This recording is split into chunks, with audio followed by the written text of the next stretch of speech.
Muito bom dia. Puxa, hoje dessa foi de primeiro, aquele bom dia gostoso que eu gosto de ouvir mesmo, um bom dia forte, um bom dia que diz para nós mesmos, né, que estamos alegres em estarmos aqui nessa manhã de domingo. Muito bom estar com você. Muito bom a gente celebrar mais esse culto ao Senhor. É um momento bastante relevante na nossa relação com Deus, né? Nós tivemos a celebração da Páscoa e nesse processo todo, né, vem o momento em que Jesus começa a se mostrar aos seus, mostrar que ele venceu a morte. E é o texto que a gente vai pegar essa manhã aqui para tratar com vocês, porque ele, para muitos, muitos não questionam isso, mas acreditem, na história, entre muitos teólogos, a ideia de que Jesus ressurgiu, por incrível que pareça, divide o pensamento, ou seja, eles creem sim em Deus, mas não creem neste momento importante. Para nós é tão relevante, eu diria que é mais relevante até do que o Natal, não que o nascimento não seja relevante, mas é mais relevante, porque há toda uma trajetória. Quando Cristo está na cruz, ele vai e diz uma série de coisas entre a questão de estar cumprido, né? Cumpriu-se aquilo tudo, e isso é relevante porque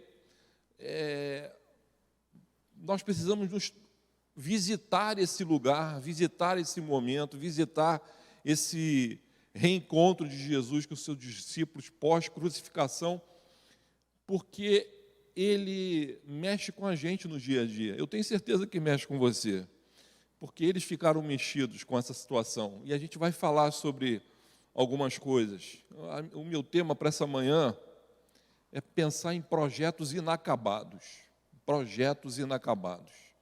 Pensa nisso, pensa nessa palavrinha. Vamos ler o texto, vamos orar primeiro e ler o texto para que a gente possa refletir um pouquinho essa manhã sobre coisas assim. Feche seus olhos. Senhor Deus e Pai, Tua palavra diante de nós, e queremos, Senhor Deus, estarmos aprendendo contigo, ser com cada um de nós, aqueles que estão em casa, que encontrem conforto e paz para poder entender a Tua palavra, e os daqui, para que possamos nos aprofundar, entender a relevância desse momento, Pai, para as nossas vidas. Em nome de Jesus, amém. O texto está lá em João, escolhi o Evangelho segundo João, nós vamos ler até se tudo correr bem, do versículo 19 até o versículo 24. João, de 19 a 24.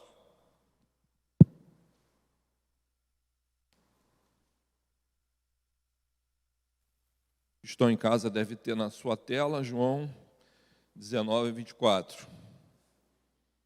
Conseguimos? Não. João 20, perdão. João 20, 19 a 24. Desculpe, eu falei já direto o versículo. De João 20, do versículo 19 ao versículo 24. Vamos lá? Mais um pouquinho de tempo para que todos vejam. Esse momento que está registrado no Evangelho de João, ele é registrado, é importante que se diga, nos outros evangelhos, e eles têm, vamos dizer, divergências. Divergência significa o seguinte: imagine um jogo de futebol. Você está em locais diferentes do estádio, e você tem uma percepção diferente no ângulo que você está a respeito do fato, do que aconteceu. Então, as divergências se originam da posição e do olhar de cada um dos evangelistas com relação a isso. Não são divergências, mas elas, se olharem com o olhar que se deve olhar para a palavra do Senhor, elas se complementam. Então, se divergem e complementam. Nós escolhemos esse momento de João porque algo para ser pensado. Poderia ter escolhido outro. Vamos ler lá então, João 19, conforme está aparecendo na sua tela aí. Ao cair da tarde daquele primeiro dia da manhã, estando os discípulos reunidos a portas trancadas, por medo dos judeus, Jesus entrou, pôs-se no meio deles e disse: Paz seja com vocês. Tendo dito isso, mostrou-lhe as mãos e o lado. Os discípulos alegraram-se quando viram o Senhor. Novamente Jesus disse: Paz seja com vocês. Assim como o Pai me enviou, eu vos envio. E com isto soprou sobre eles e disse: Recebam o Espírito Santo. Se perdoarem os pecados de alguém, estarão perdoados. Se não os perdoarem, não estarão perdoados.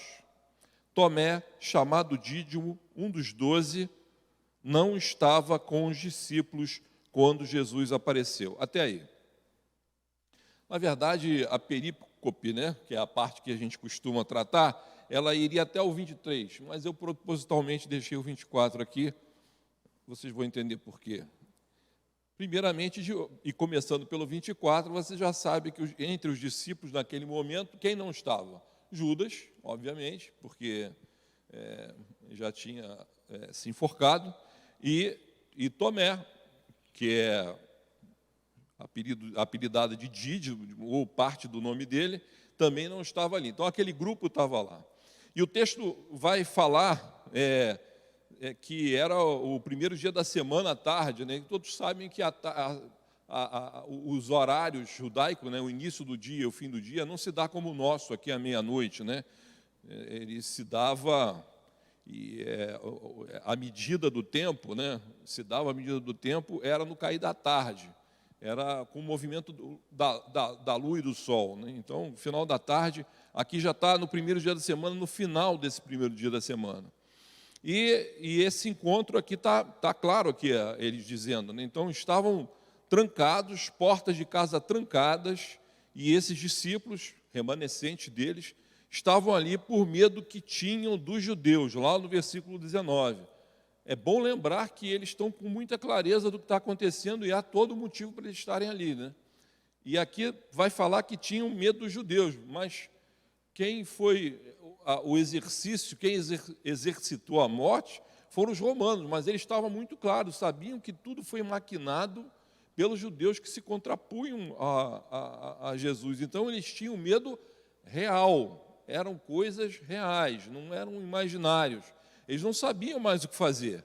E diferentemente daqueles jovens que estavam ali, aqueles discípulos, de tudo que tinham vivido com relação a Jesus, com relação a toda a sua trajetória, Imaginem, há pouco tempo atrás eles estavam entrando em Jerusalém e o povo louvava Jesus, e não preciso dizer nada, Se você está do lado de alguém e essa pessoa é ovacionado, louvado e tal, você, opa, eu sou amigo dele, Você se aproxima, Ou seja, de alguma maneira você faz parte daquele movimento. Olha, é meu amigo, é meu irmão, Eu tenho um amigo, já falei dele algumas vezes aqui, que é ator, É engraçado que algumas vezes quando a gente saía assim, Agora a gente tem se visto menos por causa da pandemia, as pessoas vêm e tal. Ah, posso tirar, pegar um autógrafo e tudo, Assim, está no shopping.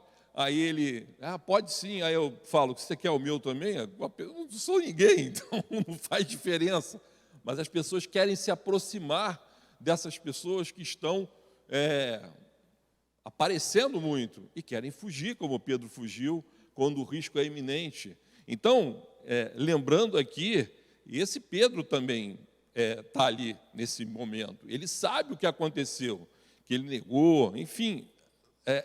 Esse grupo de pessoas tem motivos mais do que suficiente para estar ali e fugindo de um medo real. E de repente, naquele lugar enclausurado, fechado, onde aqueles jovens não têm...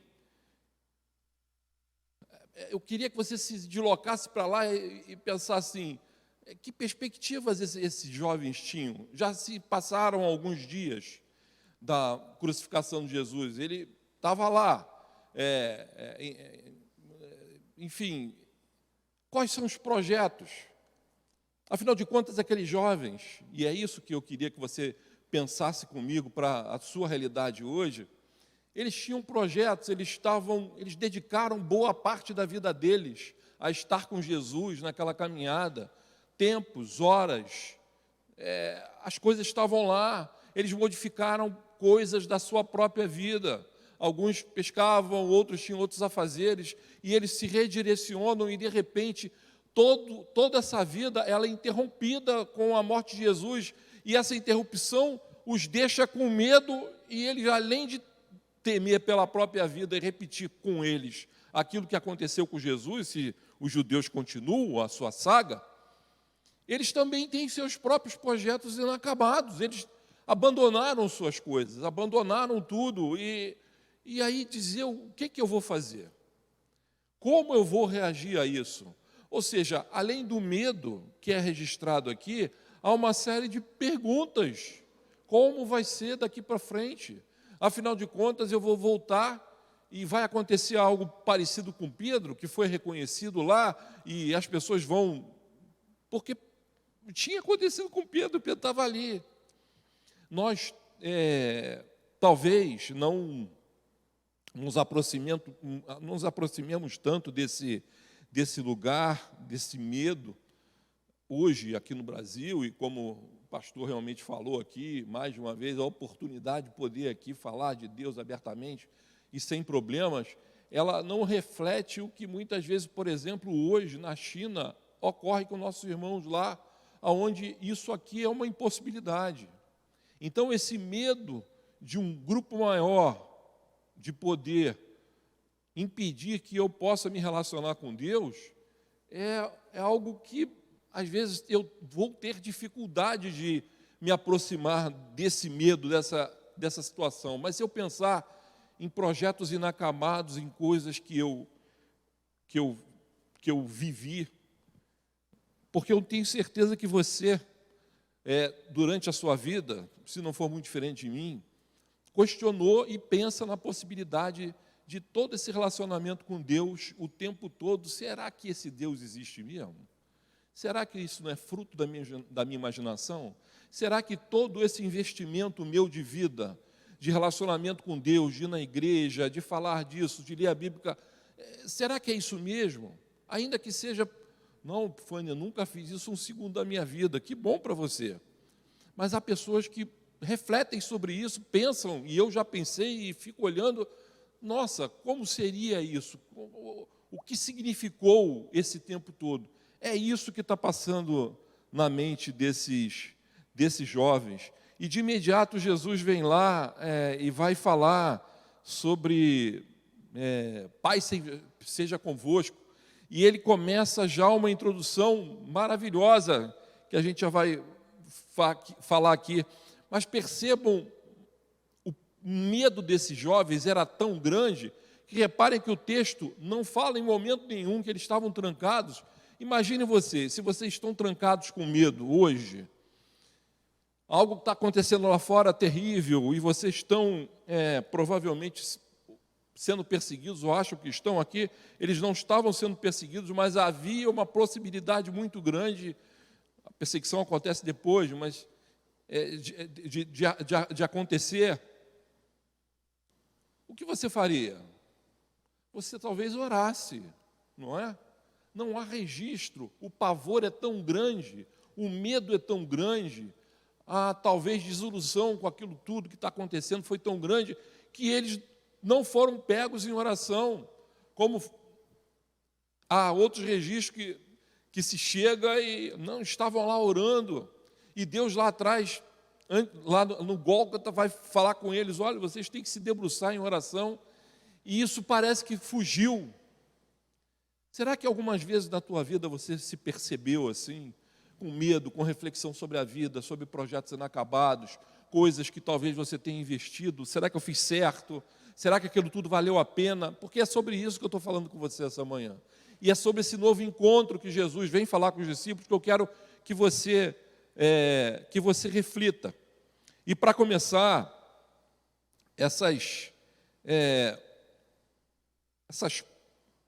toda essa situação que eles estão vivendo ali, Jesus vem de uma maneira muito carinhosa, né? E ele vai logo de imediato oferecer a paz. E esse primeiro contato dele, ele fala: paz seja convosco. Isso não é uma saudação aleatória. Essa palavra aqui, esse trecho que foi, digamos, do grego transliterado para a nossa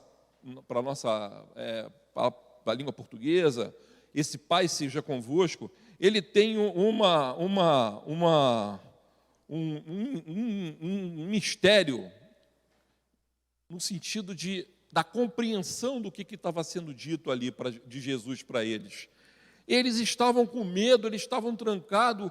Como a paz pode ser revelada a eles? Essa palavra aqui, paz, esteja convosco, no original, ele pode ser também pensado em uma conta paga, pode dizer que está concluído, e também a mesma palavra que era utilizada pelos soldados, quando numa batalha venciam, derrotavam, era a palavra de vitória, e gritava e dita por eles. Então, ele estava dizendo muitas coisas numa só palavra, mas mais do que isso, ele queria dizer para mim e para você, e estava dizendo para eles, e esse é o nosso primeiro aprendizado, que eu comprei a paz com o meu sangue para te oferecer. O que isso significa, Epifânio? O que tem o que essa palavra é?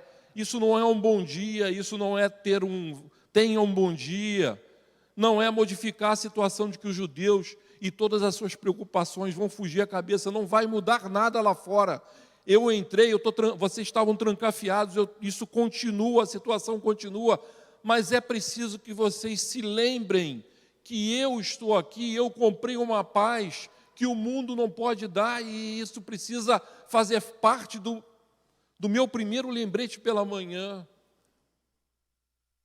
Porque quando eu não me lembro que eu fui resgatado de verdade, se eu acho, como muitos outros teólogos, que Jesus não ressuscitou, que se essa história não aconteceu, mas se você acha que aconteceu, você vive essa história, você precisa se lembrar no primeiro dia, quando você acorda pela manhã, que essa paz foi resgatada por Ele, não porque nós temos paz na Rússia contra a Ucrânia, não porque nós temos paz nas ruas, que continuam coisas graves acontecendo, não, mas porque Ele comprou um tipo de paz que faz parte da minha vida como cristão, viver com Ele.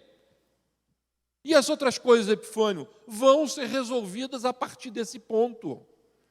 Entendam, nós não vamos resolver as nossas vidas, desenvolver os nossos projetos de vida a partir do medo. É isso que ele está falando aqui. Pense no seu dia, não pensando nas coisas que você tem a fazer, os desafios que você tem a fazer, as coisas que provavelmente você vai ter dificuldade de concluí-las ao longo do dia, os seus projetos de vida, mas começando o meu dia o seguinte: eu tenho desafios sim, eles não fugiram de mim, os judeus não fugiram de mim, mas a paz do Senhor, que excede todo entendimento, ela foi comprada para mim, então eu tenho condição de enfrentar esses meus desafios de forma diferente. É isso que ele está dizendo. E é preciso nós tratarmos os nossos corações, a nossa mente, a nossa alma, dessa maneira todo dia pela manhã, porque se isso não acontece, o desafio de ficar trancafiado como eles ficaram, vai ser sempre maior do que essa paz que Cristo comprou para mim. Esse é o grande mistério da ressurreição, que precisa ser incorporado no meu dia a dia, na minha maneira de ser, na minha vida. Eu respirar fundo, e tanto quanto esses discípulos, eles se alegraram. Mas se você olhar no texto, Cristo novamente vai falar da paz, mas no texto que nós falamos e nos versículos posteriores que nós vamos ler à noite. Por que ele faz isso? Porque é muito difícil você incorporar esse sentimento em você, de uma paz que não existe, de uma paz que você está vendo os judeus lá fora, mas você entender que ela foi comprada a preço de sangue para que você exista e possa superar os seus desafios.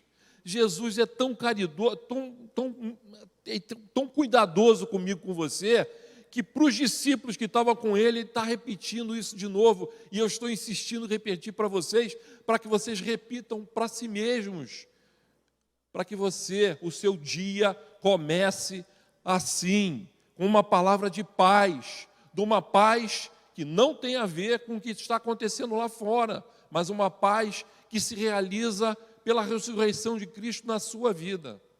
Isso é muito importante. Você não vai ter energia para enfrentar qualquer desafio de vida se você não acordar pela manhã com esse olhar. Você não acordar pela manhã com essa certeza.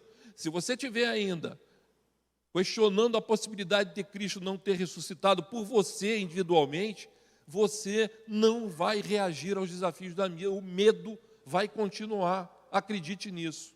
E esse é o primeiro ponto. A gente precisa ter clareza de que Jesus, nenhuma porta trancada vai impedir esse reencontro e encontro novamente comigo, com você. Nada disso vai atrapalhar a ação dele na nossa vida. Então ele está de novo aqui, ultrapassando os portões fechados que muitas vezes nós colocamos de medo, de dificuldade, para ele dizer: paz seja convosco. Quando nós, os pastores, impetramos a bênção, né, ou o presbítero, ou naquele momento, nós temos o costume de erguer as mãos e levantar as mãos assim. Imaginem Jesus chegando: paz seja convosco, com aqueles cravos aqui, mostrando o seguinte: aqui está o sinal do que essa paz significa. Não é uma paz que vai acontecer lá fora, mas eu a comprei para vocês, para que vocês enfrentem os desafios que precisam ser enfrentados. Essa é a primeira coisa. A segunda coisa que ele vai, no versículo 21, para a gente aprender aqui, e eu falei desses projetos inacabados que nós temos, dessas dúvidas, de tudo que está nos acontecendo, ele, de imediato, logo depois que começa, e é engraçado, porque eu imagino 1 milhão de outras coisas a serem conversadas com os seus discípulos. Vocês não imaginam? Ele morreu, voltou, apareceu, Pai seja com... Qual o tema? Qual é a próxima conversa que você teria com Jesus? O que você conversaria com ele? Ou que Jesus, você imaginaria que ele vinha conversar com você? E ele vai, de imediato, no versículo 20, mostra as mãos e o lado para que eles se alegrassem. No versículo 21, disse depois Jesus outra vez: tenhais paz, insistindo para que eles saíssem daquele estágio de medo. Como o Pai me enviou, assim eu os envio. De imediato. E havendo dito isso, soprou sobre eles e disse-lhes: recebei o Espírito Santo. Veja que coisa maravilhosa. De uma hora para outra, ele diz o seguinte: o projeto de envio que veio para mim, que eu não terminei, eu estou passando para vocês. Como não terminou? Não terminei. Eu estou repassando um projeto inacabado que precisa ser continuado por vocês. Então, aquele projeto, aquelas dúvidas, aquelas coisas todas passam a fazer sentido. O investimento que eles tiveram no relacionamento com Deus o tempo todo, nossa, então é para continuar isso. E é para eu reativar isso. Uma das coisas que nós não entendemos é que, e pensamos que alguns projetos da nossa vida, nas coisas que fazemos, nossa, isso não vale a pena. Isso não valeu a pena. Isso não tem sentido, porque terminou ali, alguns abandonaram. Há muitas coisas na vida da gente que a gente opta por pensar, por uma série de coisas, reações nossas, de medo, de achar que projetos de vida não valeu a pena. E eu fiz aquilo ali, mas aquilo não, ali na igreja nós começamos coisas e não acabamos. E falamos isso de políticos o tempo todo, começa a obra inacabada, mas a gente se esquece que nós somos uma obra inacabada de Deus, e é isso que você precisa pensar também. Quando você acordar pela manhã para os teus desafios, nós somos uma obra inacabada de Deus. Há um pensamento teológico, onde eu não vou, nem poderia me estender demais, é o já e o ainda não.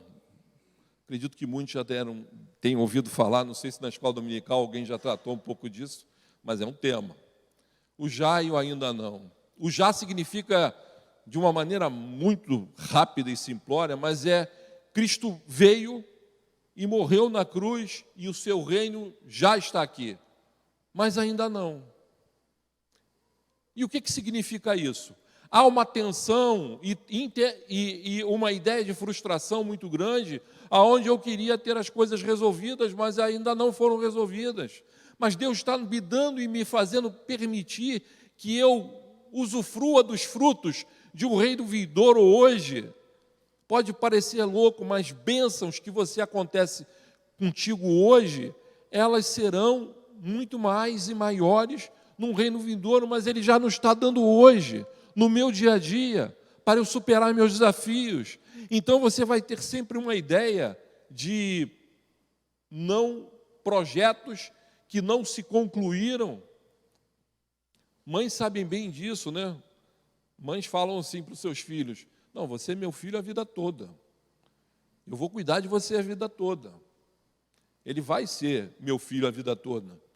Só que, em algum momento, se tudo acontecer naturalmente, a mãe se vai e o filho continua. Mas a vida dele não foi concluída, mas foi. Foi e ainda não foi.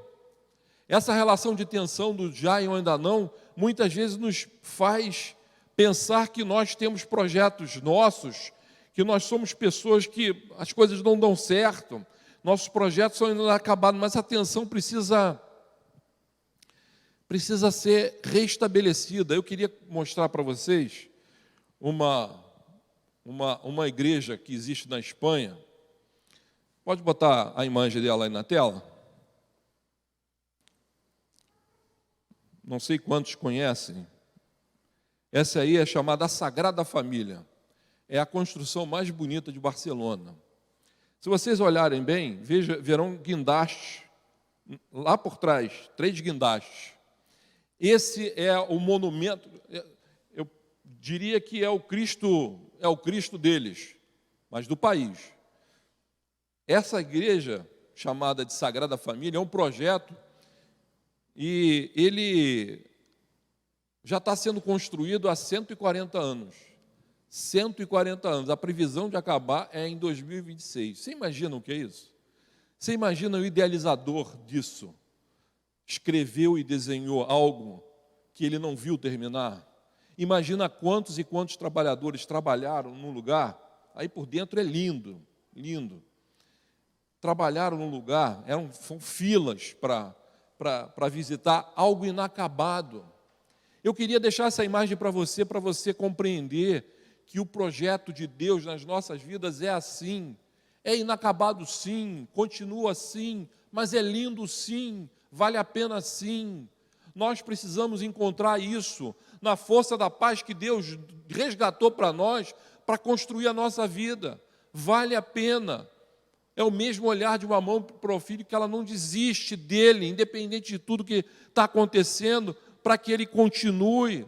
E nós precisamos compreender essa nossa posição no reino de Deus, porque senão, uma bala perdida e crianças que morrem vão tirar de nós uma paz, porque nós colocamos a nossa ideia de paz num lugar diferente. Nós entendemos de uma maneira diferente. Há um personagem de um livro que virou filme, mas era um livro, Irmãos Karamazov, de Dostoiévski, que um dos irmãos, eram 3 irmãos, era o Ivan, e ele diz assim no livro dele, né? Olha, eu quero devolver o bilhete da entrada nesse mundo, porque eu não aceito um mundo onde eu vejo crianças sofrendo. Ele sofria tanto com as coisas que ele via, com as coisas e tragédias que aconteciam, que aquilo retirou dele a fé, o crer em Deus. Ele quer devolver o bilhete de vida dele, porque ele acha que não valeu a pena. O Ivan, ao longo do livro, vai entendendo. É um livro muito antigo, também provavelmente alguns já podem ter lido, mas esse sofrimento do Ivan, ele vai até ele entender que ele depositou o seu olhar no lugar errado. Cristo vem, quando ele diz para mim que tem a paz, é o seguinte: os judeus vão continuar, isso vai continuar, mas você precisa crer no que eu fiz aqui, por isso eu estou me mostrando para você, com meus cravos, com as minhas chagas, para você entender que o meu modelo de pensamento de projeto é um projeto que vai durar assim, como aquela igreja, que você vai ver inacabada, é sua. Quando Paulo diz que cumpriu a sua missão, e se eu cumprir tudo e tal, ele está dizendo o seguinte: cumpri o meu tempo de cumprir, porque em mais tempo tivesse, mais tempo faria, porque é contínuo. Nossos projetos são inacabados e a gente precisa confiar todo dia pela manhã para que essas coisas se modifiquem em nossa vida. E logo depois ele vai, depois de dar essa ordem, de você ir, de continuar, ele vai dizer o seguinte: vou soprar para vocês o Espírito. Naquele momento ele sopra o Espírito. E logo depois ele faz uma afirmação que também para nós é muito, num primeiro momento, muito estranha, sobre o que eu realmente tenho que fazer de tudo que você se relacionou comigo, nesse tempo que eu estou aqui. Ele fala: a quem quer que perdoares os pecados, lhes são perdoados, e a quem os retiveres, lhes serão retidos. Logo depois de soprar o Espírito. Nossa, que coisa, hein? Que responsabilidade sendo dada aos discípulos, de reter pecados e não reter pecados. O que significa de verdade isso para mim e para você? Como a gente pode transferir isso, essa grande responsabilidade que os discípulos, e a eles, foi dado, como isso? Ele está falando de pessoas. Jesus está dizendo o seguinte: esses seus projetos inacabados se constituirão, serão construídos através de relacionamento com as pessoas. Lembra? Ele falou: ide, vai e fala de mim. Eu quero ter relacionamento com pessoas. Eu quero me relacionar. O sopro do Espírito serve para você? Para quê? O sopro do Espírito serve para você ter clareza de relacionamento. Não se relacionar de maneira que seja infrutífera. Não entender de maneira infrutífera. Porque os judeus, vamos olhar os judeus iam permanecer sendo judeus. Os desafios iam permanecer sendo desafios. E desafio que você tem não é o desafio de uma mesa quebrada. Esse você resolve. Os seus desafios são desafios relacionados invariavelmente a pessoas. Esses são os maiores desafios, né? Eu tinha um amigo que dizia: o mundo é maravilhoso, só tem um problema, são as pessoas. Se tirar as pessoas, o mundo é maravilhoso. Fica igual ao Jardim do Éden, tudo verdinho, vai começar... Aqui no Brasil, então, essa igreja em pouco momento virou a selva. Mas é isso que Jesus valoriza, são as pessoas. Então ele está dizendo o seguinte: usem o Espírito Santo para você ter clareza de espírito sobre o seu relacionamento, sobre os seus desafios. E aquilo que for acontecendo, vai acontecendo. Ele não quer que esses discípulos sejam juízes do mundo, como a clava dizendo: você está perdoado e você não está. Não! Ele quer que você integre as pessoas, se relacione com elas e use a clareza do Espírito Santo para que cada vez mais esse relacionamento de desafio que você tem no dia a dia seja permitido a você. Sem a clareza do Espírito Santo, os seus desafios do dia a dia e a certeza da paz do Senhor não fecham. Você vai sempre querer fazer e cair na tentação de antecipar o reino. Sabe qual é a tentação de antecipar o reino? É assim: se eu fosse Deus, eu faria diferente. Se eu fosse Deus, aquilo ali não acontecia, não. Na minha igreja, aquilo não acontecia, não. Porque você está se colocando muito mais como um juiz e muito menos como Jesus gostaria que nós fôssemos, usando a presença do Espírito Santo de Deus para olhar para o outro com amor, para olhar com o outro com desafio de amor, para olhar para a nossa vida, para as construções que temos na nossa vida, casamento, trabalho, tudo que neles há, de uma maneira diferente, de uma maneira construtiva, ainda que lá fora os judeus ou qualquer outra coisa estejam te perturbando. Esse é o desafio para nós. Vamos orar, vamos pedir ao Senhor que essa certeza da paz do Senhor ilumine o nosso dia no primeiro raio da manhã e que possamos usar o Espírito Santo de Deus para construir esses pequenos desafios, esses projetos inacabados, nossa vida que é inacabada, mas que está plena na presença dEle, aconteça. Vamos orar. Senhor Deus e Pai, é um desafio muito grande, olhar para a vida, olhar para a história, para a nossa história e para a história da humanidade e olhar a Tua paz.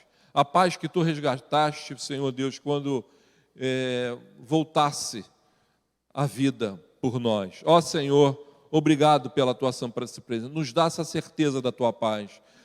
Nos dá, Senhor Deus, a certeza que somos desafiados a, mesmo incompletos, mesmo como obras incompletas, como seres humanos, como pessoas, estamos caminhando com essa Tua paz. E queremos Te pedir que o discernimento que foi dado aos Teus discípulos, Pai, do Espírito Santo de Deus, para entender essas coisas, e aí sim, Pai, superarmos todos os nossos desafios do dia, Pai, das circunstâncias, não nos desanimem em pensar e compreender que a Tua santa presença, Pai, é uma história contada num livro, mas sim é real na minha vida, é sim real na história do meu filho, da minha família, é sim real e transformadora na história de todos aqueles que se ajuntarem a Ti. Sê conosco, nos dá a Tua paz, em nome de Jesus, amém.